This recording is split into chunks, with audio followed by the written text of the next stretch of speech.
So இப்போ பார்க்க போகிறது வந்து ரிஷப ராசி. ரிஷபம் சொன்ன உடனே பார்த்தீங்கன்னா காதல், அப்படியே ரொமான்ஸாக இருப்பாங்க, என்ஜாய்மெண்ட்டாக இருப்பாங்க, எல்லா விஷயத்தையும் லக்ஸரினஸை எதிர்பார்ப்பாங்க. இந்த மாதிரி சொல்லி திணிச்சு வச்சுட்டாங்க. ஆனால் ரிஷபத்துடைய வடிவம் அப்படின்னு எடுத்திங்கன்னா காளை மாடு. ஸோ இந்த ரிஷப ராசி அப்படின்னு சொல்லும் போதே வந்து பார்த்திங்கன்னா வெளி தோற்றத்துக்கு ரொம்ப லவ்வர் பாயாக இருப்பாங்க, ரொம்ப லக்ஸரியான ஒரு பொண்ணாக தெரியும். ஆனால் அவங்களோட வாழ்க்கையை வந்து பார்த்திங்கன்னா நிறைய சுமைகளை தாங்கக்கூடியவங்களாக இருப்பாங்க. பூர்வீகத்திலிருந்து ஒரு கர்மா இவங்களோட ரிஷபம் நீங்கள் எடுத்துக்கிட்டிங்கன்னா இவங்க குடும்பத்துலேயோ இல்லை பிளட் ரிலேஷன்லையோ கண்டிப்பாக ஒரு ஊனமானவர்கள் இருப்பாங்க. இவங்க தான் அரவணைப்பாங்க. அதே போல் குடும்பத்துக்காக கடன் வாங்கக்கூடியவங்க, குடும்பத்துக்காக தியாகம் பண்ணக்கூடியவங்க இந்த ரிஷபராசி நேயர்கள். ஸோ இந்த ரிஷபராசி அப்படின்னு சொல்லும்போது வந்து பார்த்தீங்கன்னாக்கா முயற்சி ஸ்தானாதிபதியே சந்திரன். தன்னோட மூடை பொறுத்து தான் இவங்களுக்கு வேண்டியவங்க தனக்கு தேவை அப்படின்னா எஃபெக்ட் போடுறதுல இவங்களை மிஞ்சத்துக்கு ஒருத்தரும் கிடையாது. அதே நேரத்தில் இவங்களோட மூதாதையர் வழியில் ஒரு பெண் சாபத்தை அதிகம் சுமந்தவர்கள் அப்படின்னா இந்த ரிஷபராசியை சொல்லலாம். ஃபஸ்ட்டு ஆஃப் 50% அப்படின்னு எடுக்கும்போது கொஞ்சம் இனிமையாக இருக்கும், கொஞ்சம் சம்பாதிக்கிறது, துடுக்காக இருக்கிறது, அழகாக இருக்கிறது, கவருதல், இதெல்லாம் நிறையா இருக்கும். ஆனால் ஆஃப்டர் மேரேஜ் அப்படின்னு இருக்கும்போது ஆணாக இருக்கட்டும் பெண்ணாக இருக்கட்டும் நிறைய இரிட்டேஷன்ஸ் சந்திப்பாங்க. தனி கொடுத்தனமே வாழ்ந்தாலும் ஒரு சில பிரச்சனைகளை ஆரம்ப கட்டத்தில் சில பிரச்சனைகளை ஃபேஸ் பண்ணுவாங்க. அதே போல் ஒரு குழந்தை போதும், சிங்கிள் குழந்தை போதும்னு வாழ்கிறவங்களும் இருக்காங்க. சிலர் வந்து குழந்தைய லேட்டாக பெற்றுக்கலாம், லேட் பண்ணிக்கிட்டு இருக்கிறவங்களும் இருக்காங்க.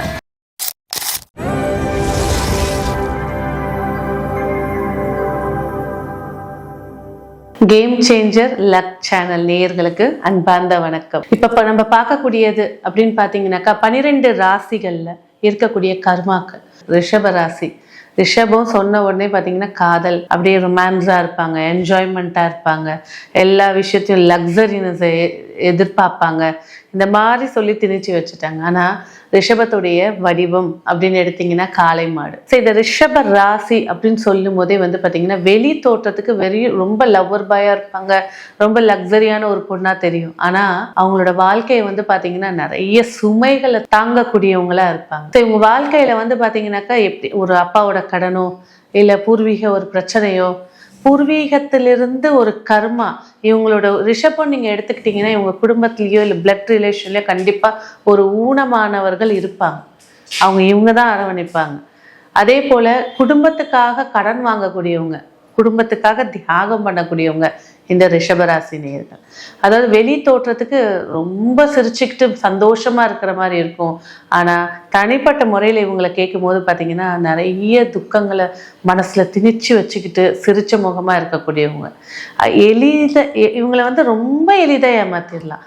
இவங்க வந்து பார்த்தீங்கன்னா ரொம்ப எமோஷ்னலாக இருப்பாங்க. ஜாதகத்திலே இந்த ரிஷப ராசியாக இருக்கட்டும், ரிஷப லக்னமாக இருக்கட்டும்ங்க, அந்த ராசியிலே சந்திர பகவான் உச்சம். மனோகாரகர். அவங்களோட மனோநிலையை சீக்கிரமாக அழுதுட்டு போய் பேசினாலும் அதுக்கும் அவங்க சமாதானப்படுத்தி பேசுவாங்க. சந்தோஷமாக இருந்தாலும் அந்த இடத்தையும் டேக்கிள் பண்ணக்கூடியவங்களா இருப்பாங்க. கடன், அதாவது பிள்ளைகளுக்காக கடன் வாங்கக்கூடிய ஒரு ராசினா ரிஷப ராசி. அதே போல் தனக்குன்னு ஒரு இம்பார்ட்டன்ஸ் கொடுக்காதவங்களும் அவங்க தான். அப்புறம் பார்த்துக்கலாம். நிறைய வீட்டில் இருக்கக்கூடிய ரிஷப ராசி ரிஷப லக்னக்காரங்களோட வாழ்க்கை முறையை எடுத்துக்கிட்டிங்கன்னா சொந்தத்துக்காக செஞ்சேங்க, குடும்பத்துக்காக செஞ்சேங்க, என் பிள்ளைகளுக்காக செஞ்சேங்க. ஆனால் இவங்களுடைய திறமை அப்படின்னு எடுக்கும்போது அந்த இடத்துல வந்து வெறும் 40% தான் அப்படின்றத சுட்டி காட்டும். ஸோ இந்த ரிஷபராசிக்கு வந்து பார்த்தீங்கன்னாக்கா இந்த சனி பகவானுடைய கர்ம பதிவு அதிகமாக பெற்றது, அதுலேயும் சனியும் சந்திரனும் இணைஞ்சு பெற்றது. எடுக்கக்கூடிய நிறைய விஷயங்களில் நிறைய தடைகளை ஃபேஸ் பண்ணியிருப்பாங்க. எடுக்கக்கூடிய தடைகளை கூட பார்த்தீங்கன்னா அதை தகுத்தெறியணுன்றதுக்கான முயற்சிகளில் வந்து அதிக ஈடுபாடு பெற்ற பின்பு தான் அவங்க ஜெயிச்சே காட்டுவாங்க. ஸோ இந்த ரிஷபராசி அப்படின்னு சொல்லும்போது வந்து பார்த்தீங்கன்னாக்கா முயற்சி ஸ்தானாதிபதியே சந்திரன். தன்னோட மூடை பொறுத்து தான் இவங்களுக்கு வேண்டியவங்க தனக்கு தேவை அப்படின்னா எஃபெக்ட் போடுறதுல இவங்களை மிஞ்சத்துக்கு ஒருத்தரும் கிடையாது. அதே நேரத்தில் இவங்களோட மூதாதையர் வழியில் ஒரு பெண் சாபத்தை அதிகம் சுமந்தவர்கள் அப்படின்னா இந்த ரிஷபராசியை சொல்லலாம். காலபுருஷனுக்கு 12ஆம் இடத்துல உச்சம். அது 12ன்ற போது என்ன சொல்கிறாங்கன்னா எல்லாமே காமத்தை பற்றி தான் பேசிகிட்டு இருக்காங்க. ஆனால் அயன சயன போக மோட்ச விரயஸ்தானம், வாழ்க்கையில் தன்னை ஒரு சில பணங்களை ஏமாந்தவங்க, நகைகள். இப்போ கூட ரிஷபராசி பெண்களை போய் கேளுங்க, பிஸ்னஸ் பண்ணுறேன்னு என் நகையெல்லாம் வாங்கிட்டாங்க, ஒன்றுமே இல்லைங்க, பரவாயில்ல அப்புறம் பார்த்துக்கலாம் அப்படின்றத உள்ளுக்குள்ள ஒரு சின்ன வருத்தத்தோடய சிரிச்சு வாழ்ந்துட்டு இருப்பாங்க. எந்த சூழ்நிலைக்கும் தன்னை மாத்திக்கக்கூடியவங்க இந்த ரிஷபராசி நேயர்கள். இந்த ரிஷபராசியுடைய இல்லற வாழ்க்கைகள் அப்படின்னு எடுத்து பார்க்கும்போது பார்த்தீங்கன்னாக்கா இவங்களுடைய ஃபர்ஸ்ட் ஆஃப் 50% அப்படின்னு எடுக்கும்போது கொஞ்சம் இனிமையா இருக்கும், கொஞ்சம் சம்பாதிக்கிறது, துடுக்கா இருக்கிறது, அழகா இருக்கிறது, கவருதல், இதெல்லாம் நிறைய இருக்கும். ஆனால் ஆஃப்டர் மேரேஜ் அப்படின்னு எடுக்கும்போது ஆணா இருக்கட்டும் பெண்ணாக இருக்கட்டும் நிறைய இரிட்டேஷன்ஸ் சந்திப்பாங்க. தனி கொடுத்தனமே வாழ்ந்தாலும் ஒரு சில பிரச்சனைகளை ஆரம்ப கட்டத்தில் சில பிரச்சனைகளை ஃபேஸ் பண்ணுவாங்க. அதே போல் ஒரு குழந்தை போதும், சிங்கிள் குழந்தை போதும்னு வாழ்கிறவங்களும் இருக்காங்க. சிலர் குழந்தைய லேட்டாக பெற்றுக்கலாம், லேட் பண்ணிக்கிட்டு இருக்கிறவங்களும் இருக்காங்க. ஸோ இந்த ரிஷபராசின் அப்படின்னு எடுத்துக்கும் போது வாழ்க்கையில் ஒரே ஒரு விஷயம் என்ன சொல்லலாம், கடன்.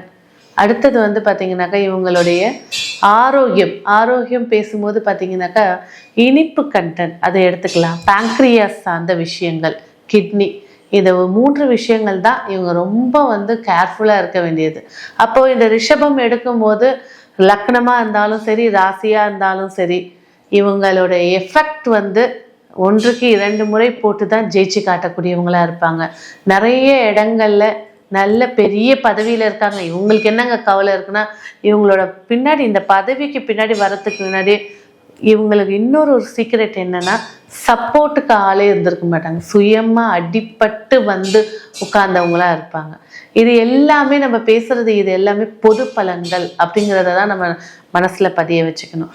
அப்போ இந்த சனியுடைய கர்மாவா இருக்கட்டும், அதே நேரத்துல இந்த பெண் சாபம், இந்த சொன்ன பார்த்தீங்களா, ஒரு பெண்ணினுடைய கர்மாக்கள் இருக்கு அப்படின்னு சொன்னது, இதுலேருந்து விடுபடுறதுக்கு என்ன செய்யலாம் அப்படின்னு பார்க்கும்போது கண்டிப்பாக கன்னியாகுமரியில் இருக்கக்கூடிய கன்னிகா பரமேஸ்வரி இவங்களை போய் வழிபாடு பண்ணுறது சிறப்புகளை ஏற்படுத்தி கொடுக்கும். இல்லைங்க, எனக்கு இன்னும் துல்லியமாக தெரியணும், என் ஜாதக ரீதியாக என்ன பிரச்சனையை நான் ஃபேஸ் பண்ணுறேன், அதுலேருந்து நான் எப்படி வெளியில் வரணும் அப்படின்னு இருக்கவங்களுக்கு கண்டிப்பாக உங்கள் ஜாதகத்தை பார்த்து அதில் இருக்கக்கூடிய குறைகள் என்ன, கர்மானால உங்களோட முயற்சிகளில் நிறைய தடை, நான் இவ்வளோ கடனை அனுபவிச்சிட்ருக்கேன், இல்லற வாழ்க்கையிலையும் சுகம் இல்லை, சுற்றி பிரச்சனையில் இருக்கேன், இதுலேருந்து விடுபடுறதுக்கு என்ன செய்யலாம் அப்படின்ற போது உங்களோட துல்லியமான ஜாதக பலன்கள், ஜாதகத்தை அனலைஸ் பண்ணும்போது நிறைய விஷயங்கள் உங்களுக்கு ரெமிடிஸாக கிடைக்கும். நன்றி.